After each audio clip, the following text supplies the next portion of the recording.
sa buong sanlibutan at sa lahat ng aking mga kababayan dito sa ating bansang Pilipinas at mga OFWs na sa ibayong dagat. Magandang araw po sa inyong lahat.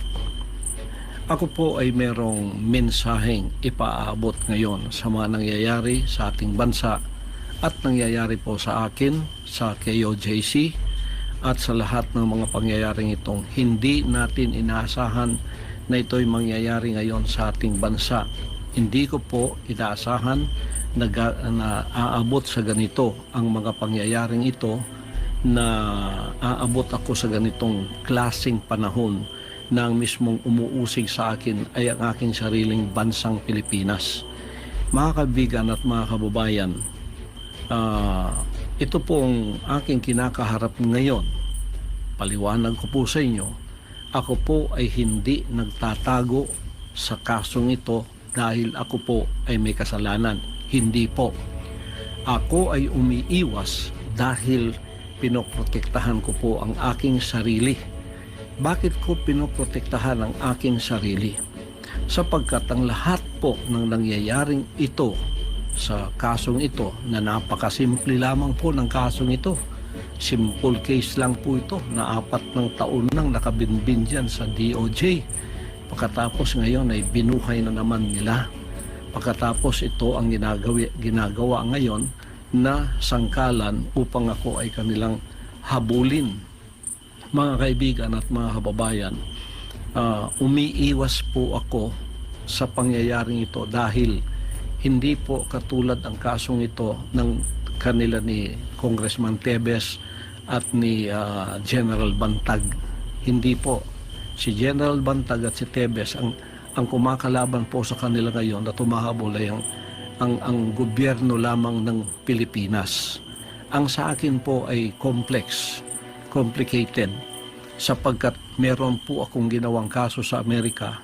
Ang gumawa ng mga kasong ito ay yung pong mga magnanakaw dito sa bansang kaharian na nung sila'y nahuli, lumayas at nag-iwan ng kaso kasi mga abogado po yung dalawa doon.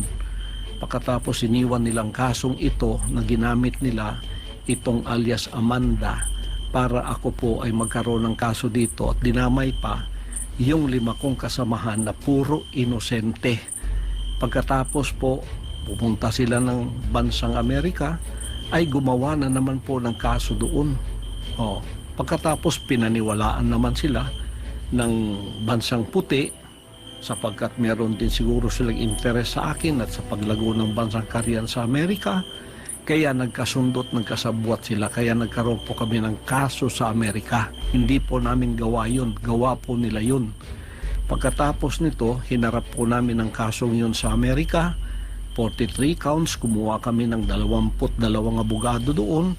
At hinarap ang kasong yun na meron na pong sagot ang lahat ng kanilang mga inakusa sa amin.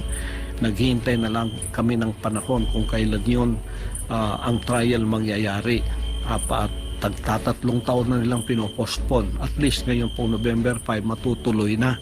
Kaya sila po ay wala ng ingay doon sa Amerika, sapagkat ito ay naharap na po ng aking mga abogado. Ngayon, naging complicated po ang aking sitwasyon dito sa bansang Pilipinas mulang nanalo si Bongbong Marcos at naging presidente siya. Nang pumunta siya ng bansang Amerika, nagbago na po ang ihip ng hangin. Kasi nung bumalik siya rito, kaibigan na niya ang bansang puting Amerika, kaibigan na po niya ang bansang ito, at inopen na niya ang Pilipinas. Kaya nagkaroon tayo ng mga Amerikanong marami dito. Nandiyan na yung EDCA at hindi lamang po yun na naging open, pati po ako, ang kaso ko ay naging complicated dahil isinama na po sa sitwasyon na mga puting yan ay naririto, at ako po ay hiningi na nila sa kamay ng rehimeng Marcos. Kaya nung